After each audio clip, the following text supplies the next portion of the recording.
Recording. Shalom, Atalaias. Eu sou Luciane Jacobsen. Mais uma vez estamos aqui no nosso propósito de orar pelos refugiados. Nós estamos trilhando um caminho com Jesus Cristo pelos campos que estão prontos. Tem sido difícil, tem sido desafiador, triste para nós ver como vivem os refugiados no mundo inteiro.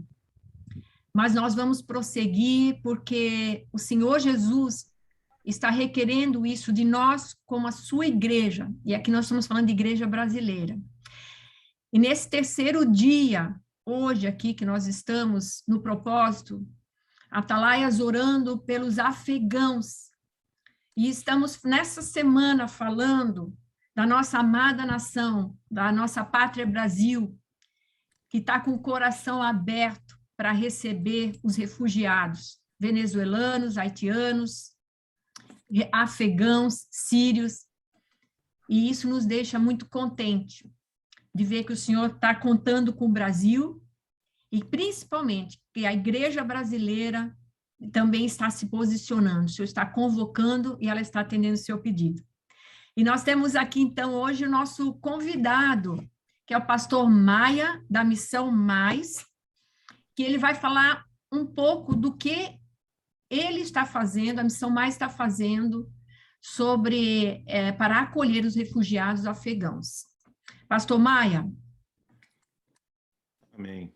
Amém, pastor Maia. Então, conta para nós o que é a Missão Mais, porque eu sei que não trabalha só com refugiados. Por favor. Joia. Boa tarde a todas, uma honra estar aqui com vocês, muito obrigado pelo convite.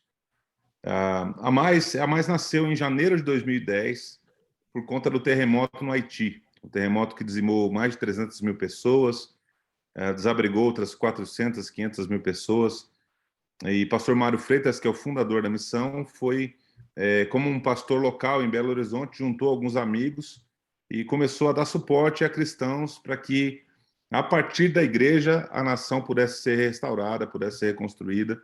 Nós ajudamos inicialmente com água, comida, lonas para pessoas montarem suas tendas nas ruas. Depois ajudamos com a reconstrução de casas, de igrejas. Então Deus nos deu aí os 2 primeiros anos da missão, trabalhando fortemente para abençoar a nação haitiana. E depois nós começamos a seguir. Deus, na verdade, o pastor Mário deixou o pastorado local para se dedicar integralmente a Mais, e juntaram-se outros pastores à equipe. Foi quando ele me convidou, logo no final de 2012, e nós começamos a seguir para alguns países. Fomos para Burundi, para a Índia, fomos para o tsunami no Japão, nós atendemos a Colômbia, que é um dos países perseguidos da América, trabalhamos no Oriente Médio, trabalhamos no Sudeste Asiático, Ásia Central, e também na África. E vários projetos que nós temos estão ligados a cristãos que sofrem. Então, muitas vezes, nós trabalhamos com refugiados, com pobreza extrema, com pós-guerra, pós-catástrofe, com a perseguição religiosa. E então, 2017 foi quando a Mais tomou uma decisão vocacional, baseada na oração, naquilo que Deus estava nos requerendo, de que a gente focasse os nossos esforços, recursos, e todos os nossos projetos ligados a cristãos que sofrem mais por causa da perseguição. Então, nós continuamos trabalhando, por exemplo, com microcrédito. É um pequeno financiamento que a Mais faz para algumas famílias, depois delas passarem um pequeno curso, mais ou menos o que o Sebrae faz aqui no Brasil, um curso de profissão, para que elas consigam desenvolver uma veia vocacional para um comércio, qualquer tipo de comércio. E a partir desse treinamento, do recurso que eles podem receber da Mais, eles começam o seu pequeno negócio familiar.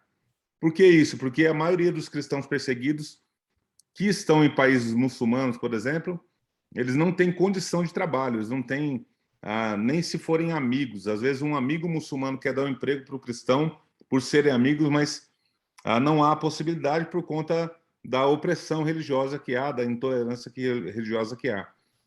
Então essas famílias começam esses pequenos negócios.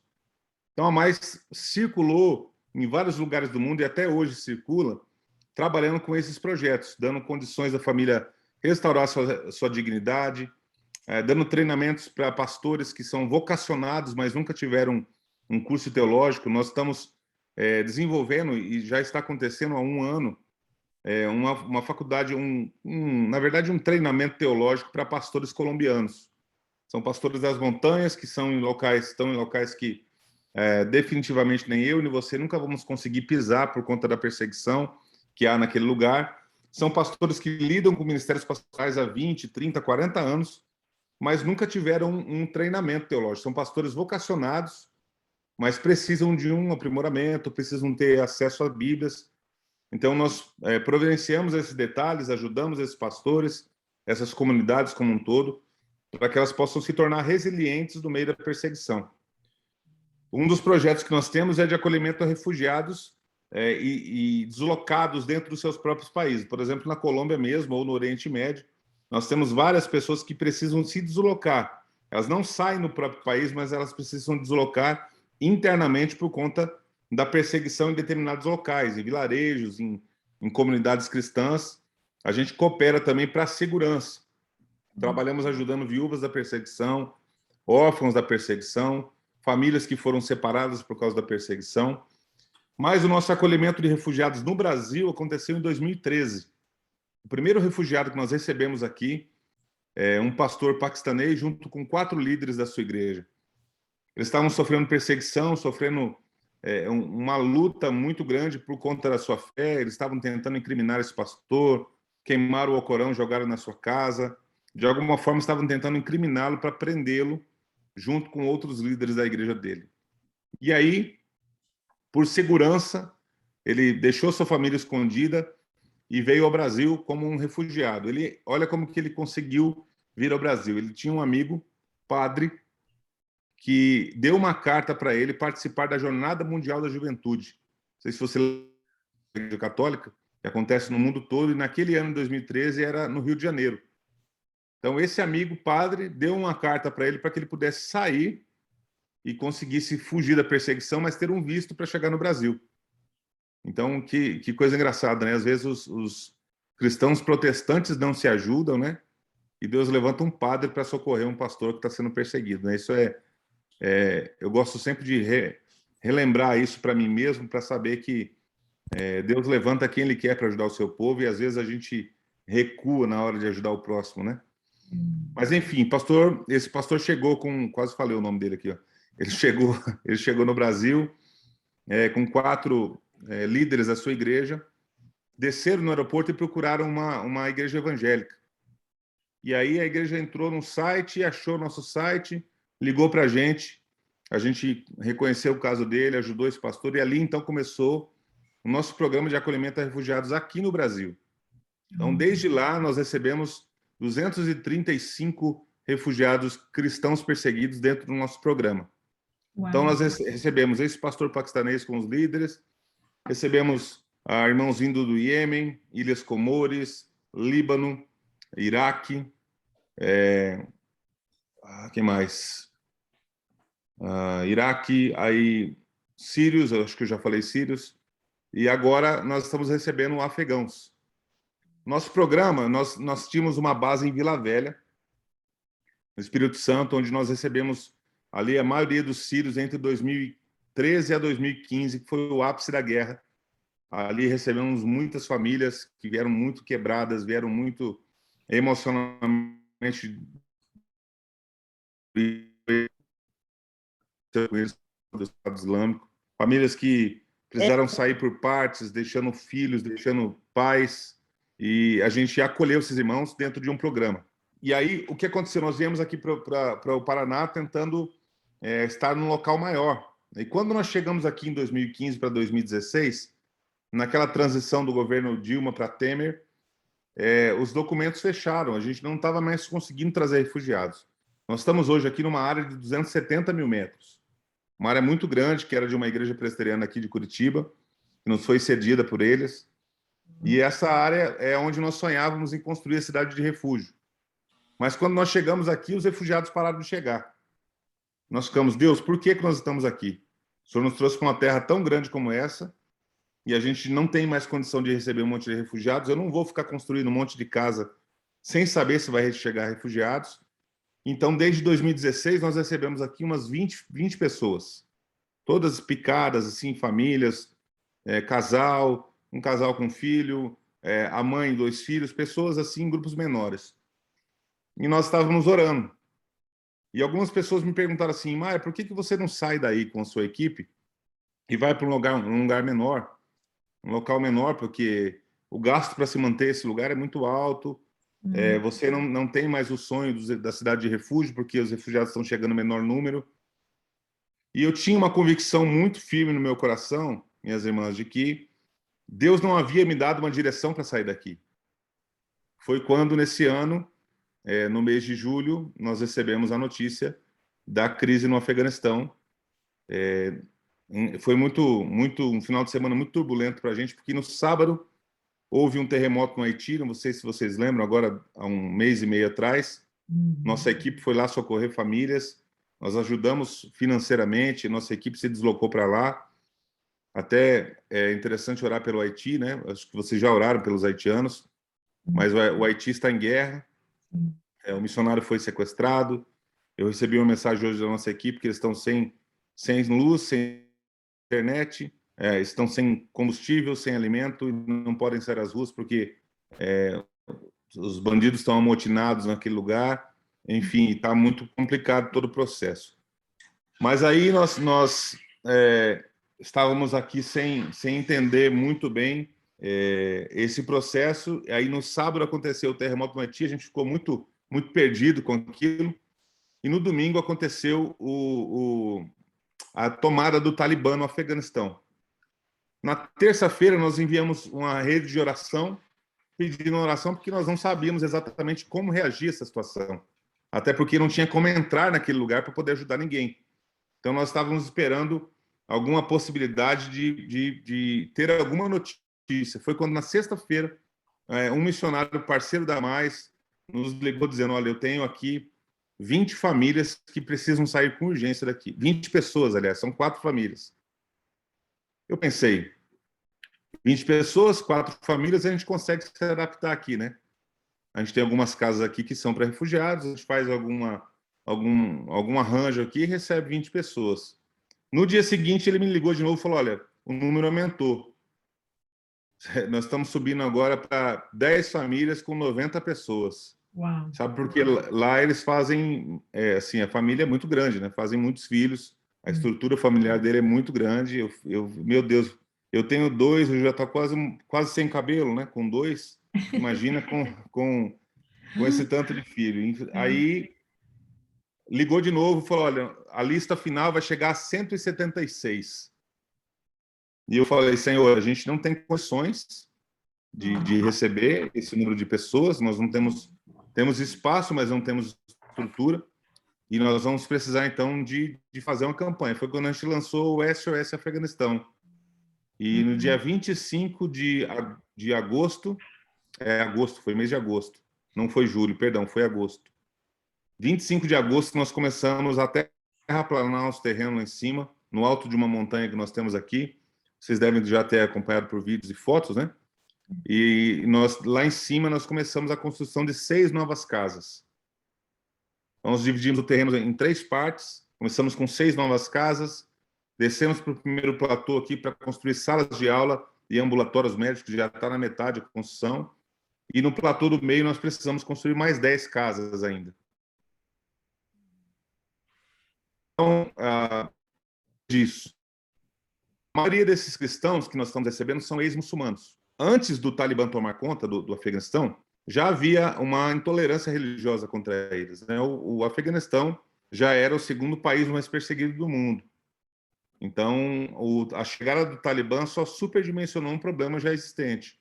Então, nós temos vários cristãos que estão vindo na nossa lista que já foram denunciados pela polícia, por vizinhos muçulmanos para a polícia, que já foram perseguidos por muçulmanos. Nós temos filhos que já foram ameaçados, tudo antes do Talibã tomar conta.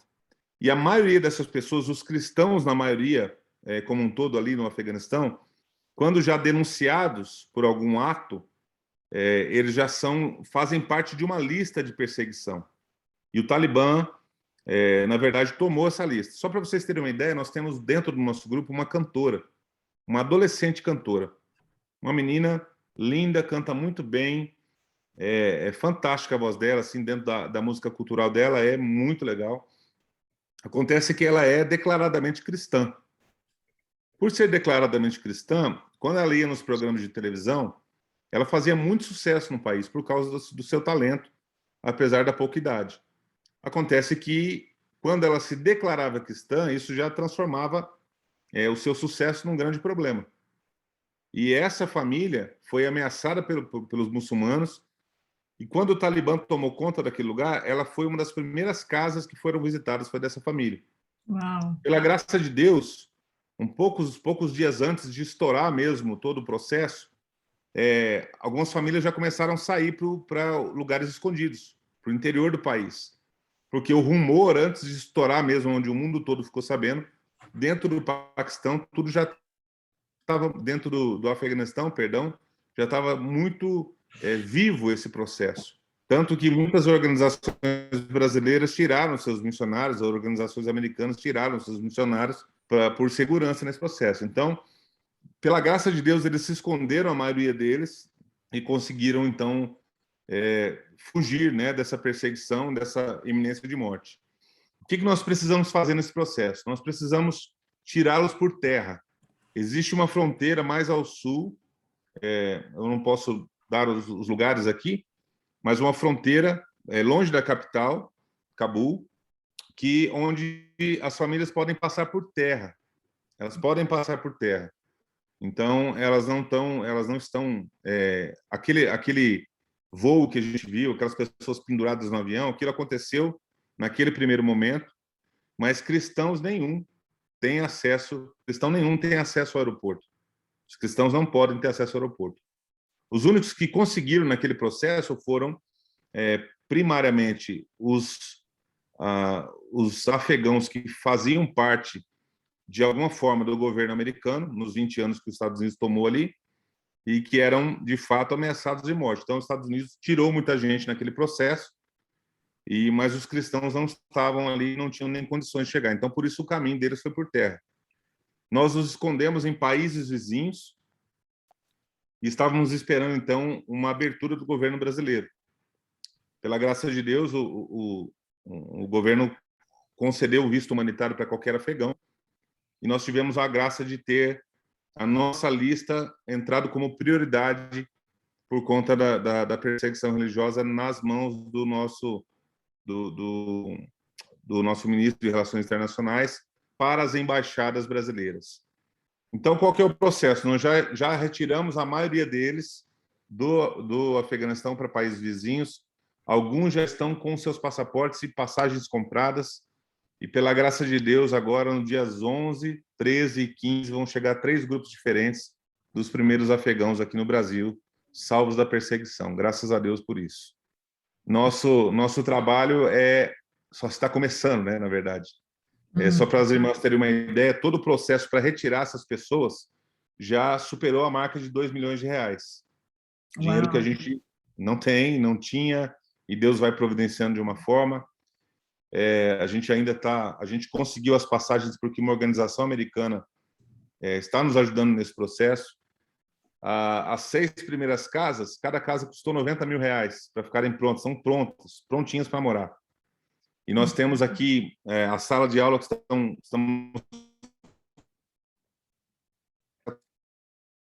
casas, vamos passar aí só de construção mais de R$2 milhões também. Então é um motivo de oração, porque é uma empreitada ousada demais. Tem dias que eu chego aqui, pastora Ana, no escritório, e eu desço do carro, olho para aquele montante de coisa, construindo máquina para todo lado. Eu falo, Jesus, onde eu estava com a cabeça, né? O senhor tem certeza que isso é verdade? Porque mudou completamente toda a nossa estrutura aqui, né? Nossa estrutura, a gente está triplicando toda a nossa estrutura aqui de moradias. Aí tem que mexer em rede elétrica, rede de esgoto. Esses dias entrou um menino na minha sala, precisamos comprar os cabos de energia. Lá, tudo bem, quanto é? R$35 mil. Eu falei, meu Deus, mas que cabo é esse? É cabo de ouro, irmão, né? Então, a gente sabe, todo mundo sabe que uma construção é uma torneira aberta, né? Vai Sim. dinheiro que a gente nem vê, né? Sim. Então, o nosso desafio tem sido esse. Nós estamos preparando todo esse processo. Eles chegam no Brasil, no aeroporto em São Paulo. Estamos alugando um ônibus para buscá-los de uma vez. Então, vamos trazê-los todos de ônibus para Curitiba, para que eles finalmente cheguem aqui no nosso lugar, na nossa base, com toda a estrutura aqui. Temos uma equipe de voluntários, equipe de missionários, temos médicos da região, o sistema de saúde aqui da cidade está conectado com a gente, então nós temos, todos eles vão ser vacinados, já saem de lá com a vacina da Covid, mas vão ser vacinados com as vacinas aqui nossas do Brasil. Todo o suporte de médicos de família que vão, estamos construindo 2 ambulatórios para serem cuidados.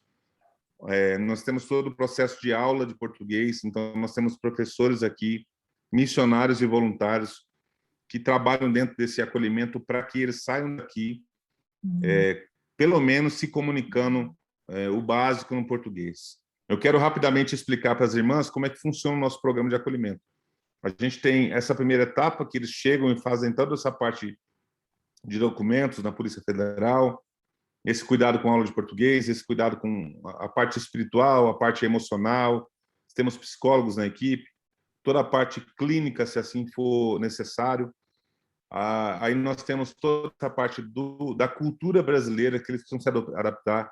Alguns têm muita dificuldade, pastor Ana e eu sabemos disso, tem muitos que têm muita dificuldade com a questão da língua e da adaptação à cultura, né?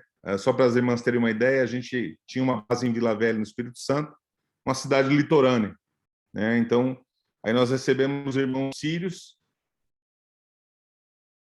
Estão me ouvindo? Tá tudo certo? Voltou. Uhum. Às vezes trava um Voltou? pouquinho. É. Nós recebemos irmãos sírios em Vila Velha, que era uma cidade litorânea, né? Então, as mulheres iam para a igreja com blusas de alcinha, assim, normal, que para a gente aqui é muito normal. Os homens quase morriam com aquilo, achavam um absurdo, que as mulheres estão andando seminuas na rua, né?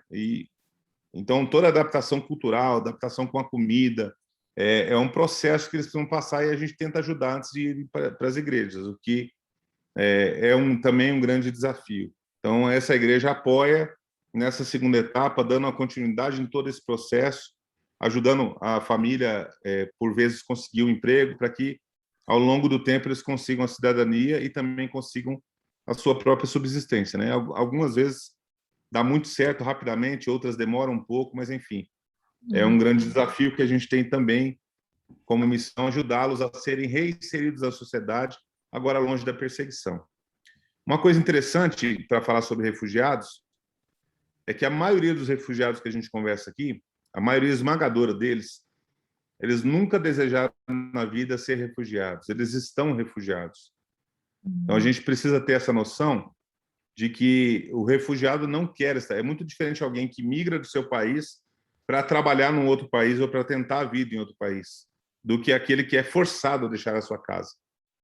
Então, o refugiado que é forçado a deixar a sua história, a sua casa, a sua família, todo o seu histórico de vida, ele se sente dentro de um processo que, às vezes, eu conversando com uma refugiada síria, ela me falou assim, pastor, eu me sinto dentro de um limbo, porque eu olho para trás, eu não tenho mais o meu passado. Eu perdi tudo, perdi minha família, perdi minha casa, perdi meus parentes, perdi minha história. Eu olho para frente, eu não consigo saber se eu vou aprender a sua língua direito, não consigo saber se eu vou voltar a estudar no seu país, eu não consigo saber se eles vão me acolher bem aqui, eu me sinto num limbo, como se eu não soubesse para que lado a minha vida vai ser direcionada. Então, quando a gente recebe esses irmãos e irmãs aqui, a gente tem esse processo que é necessário um cuidado específico para cuidar dessa área também emocional. Nós tínhamos um refugiado sírio que era um advogado na Síria, um homem de um bom conceito, recurso financeiro, e ele não conseguia entender, ou quem sabe processar, que ele já não ia ter mais aquela vida naquele momento. Todos os dias, quando a gente levantava de manhã para tomar café na base, lá em Vila Velha, esse irmão estava de roupa social, camisa e sapato, e com a sua pasta de trabalho na mão. Ele ficava andando pela base com a pasta na mão, como se ele estivesse indo para o trabalho. Então, ele demorou algum tempo para associar que ele tinha perdido aquilo, que aquilo já não era possível mais para ele naquele momento, que ele teria que reconstruir. E, infelizmente, ele passou algum tempo aqui no Brasil e não teve um problema do coração. Infelizmente, ele faleceu aqui no Brasil sem ter conseguido voltar a advogar aqui. Então, são circunstâncias que a gente vai receber, já recebeu os irmãos e vai receber os afegãos, das mais diversas, né? Nós estamos recebendo pessoas aqui, estamos recebendo os médicos, dentistas, mas estamos recebendo também mulheres que não tiveram a oportunidade de estudar, analfabetas, estamos recebendo crianças que estão nascendo, nós estamos recebendo uma bebê recém-nascida.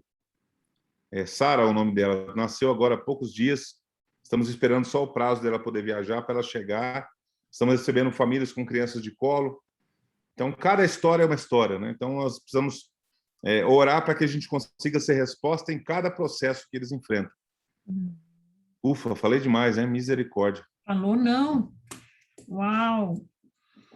Pastor, eu vi que é lá no Instagram que tem as informações para depósito, inclusive tem um centavo, tem que ser diferente lá, né? Quando é para os afegãos, não é assim? Isso, nós pedimos para colocar 10 centavos. Isso, 10 centavos para a gente direcionar especificamente para o SOS Afeganistão. Isso, tá bom. Porque os outros trabalhos não param, né? O trabalho na Colômbia, no Oriente Médio, a gente não parou nada, né? Está tudo funcionando. E aí, para a gente diferenciar esse dinheiro, esse recurso específico para o Afeganistão, a gente pediu para colocar 10 centavos no final. Tá ok. Tá lá no Instagram, né? Tá lá, né? Eu posso mandar o detalhezinho aqui para a pastora Ana, ela pode replicar para vocês. Isso. Pastora Ana já tinha passado logo que começou, né? Nós colocamos no grupo. E, ok. Alguém tem alguma pergunta para fazer para o pastor Maia? Senão eu vou parar de gravar e nós vamos orar. Estou à disposição aqui para qualquer pergunta. Estou bem à disposição. Tá ok, então. Ô, Maia, eu acho que talvez uma parte da história da Mais, que tu pulou um pouquinho, talvez seria interessante também até para colocar, é que também vocês estiveram com aqueles que foram decapitados, né, pelo Estado Islâmico. Isso. Os coptas, né? Nós tivemos um trabalho coptas. Isso. Com a comunidade copta, 2015 que aconteceu aquele atentado contra os coptas na praia na Líbia. Sim. E, inclusive, hoje nós estamos aqui, recebemos de manhã, tivemos um café para pastores líderes aqui.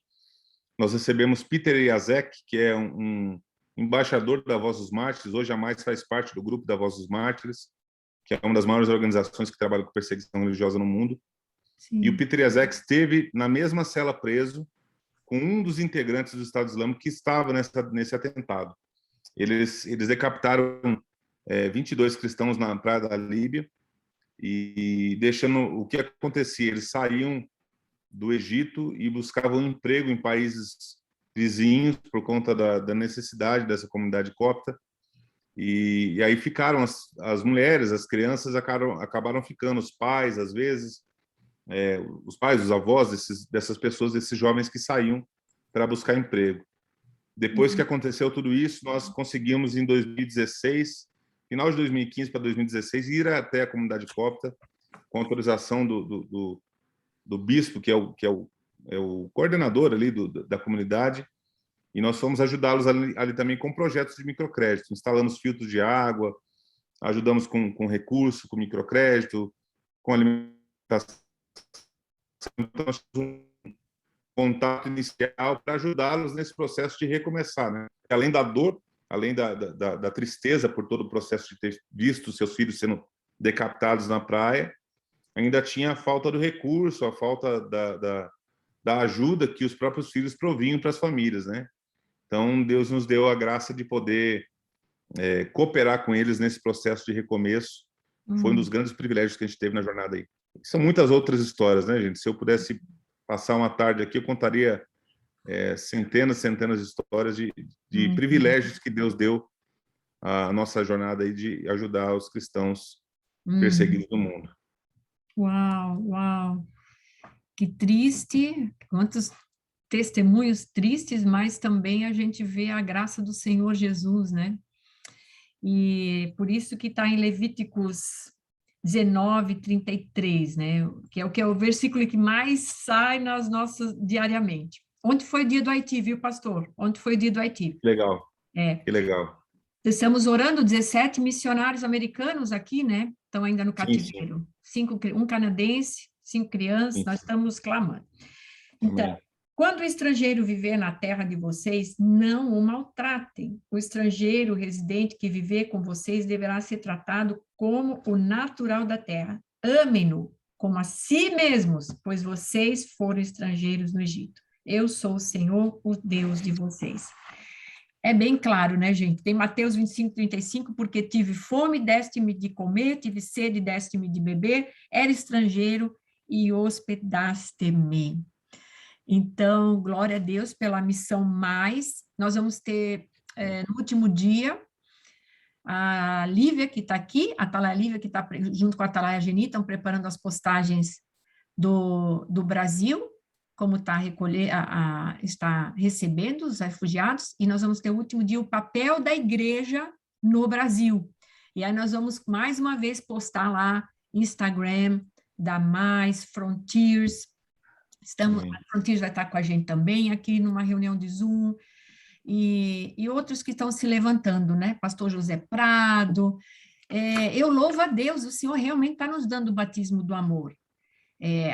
Desde o ano passado, o senhor já vinha falando comigo, refugiados, e eu fui, ok, senhor, vamos preparar o momento, que o nosso grupo é conhecer, amar e orar. Então, eu chamo o obreiro que está no exterior, apresenta para nós a Tailândia, e aí você fala como é que é o governo, como é que é a religião, como é que é a situação socioeconômica, como é que é a igreja, fazemos reunião de Zoom, oramos pela Tailândia, pedimos à Tailândia por herança e oramos pelo obreiro. Mas o senhor vinha especificamente, refugiados. E aí, quando deu o Afeganistão, a história do Afeganistão, aí a gente, falei, não, é mais do que urgente. Aí fomos, quantos dias? Uma semana? Aí o senhor, 40 dias, pediu. 40 dias, gente. Eu falei, gente, 40 dias. E a Atalaia Lívia teve uma revelação lindíssima, que o Senhor Jesus teve 40 dias no deserto. Cada dia que o Senhor Jesus enfrentou a tentação no deserto, foi por mim, foi por você, foi pelo pastor Maia, pastora Ana, por todas nós atalaias, e foi também pelos refugiados. Ele venceu Satanás no deserto, para que também nossos queridos irmãos que estão no deserto, triste, tendo que sair das suas casas, seu conforto, para ir para tendas espalhados no mundo inteiro, muitos abandonados, muitos que ainda que não conhecem o Senhor Jesus, o Senhor morreu por eles, o Senhor venceu. E por isso nós temos fé, que apesar de que parece uma gota no oceano, o nosso trabalho, o trabalho da Missão Mais, Frontiers, eu tenho muita fé de que é o Senhor Jesus que vai ampliar as tendas da Missão Mais, vai ampliar as tendas da igreja brasileira. Hoje, quando eu estava orando, o Senhor mostrou uma ponte do Afeganistão ao Brasil, e deu Salmo 46, versículo 1, que Deus é o nosso refúgio e fortaleza, socorro bem presente na tribulação. E o Senhor colocou no meu coração, o Brasil está sendo um lugar de refúgio, de socorro bem presente aos refugiados que estão na tribulação. Tanto é que a Missão Mais tem ali, SOS Afeganistão, ou seja, o Brasil, a nossa amada terra brasileira, o nosso Criador, Rei dos Reis, está olhando para nós brasileiras e brasileiros, contando e colaborando para que a obra amplie e a gente acolha com muito amor os estrangeiros. Eu creio que vai ser uma grande colheita dos refugiados. O Senhor nos mostrou também na nossa reunião, que nós temos também, lança a rede à tua direita, Jesus falou. E eu tive esse entendimento, que nós estávamos lançando muitas vezes a rede com brasileiros, igreja brasileira, num lugar que não vinha peixe. Lançar a rede à sua direita e vem aquele rede cheia de peixes. Para mim, essa rede cheia de peixes são os refugiados que nós vamos, pelo poder do amor de Deus, graças ao Senhor Jesus Cristo, alcançar os refugiados. Pastor Maia, Amém. precisam também de ajuda ali no Paraná, de psicólogos, professores, como é que é? Além da parte financeira. Nós temos uma lista de pessoas que se prontificaram, que são voluntários, que estão aí. Eu tenho uma missionária aqui que coordena toda essa parte do voluntariado. Sim. Então, muitas pessoas se ofereceram, mas a gente está recebendo qualquer pessoa que quer se voluntariar aqui, a gente coloca e vai chamando segunda demanda, né? A gente não tem ainda...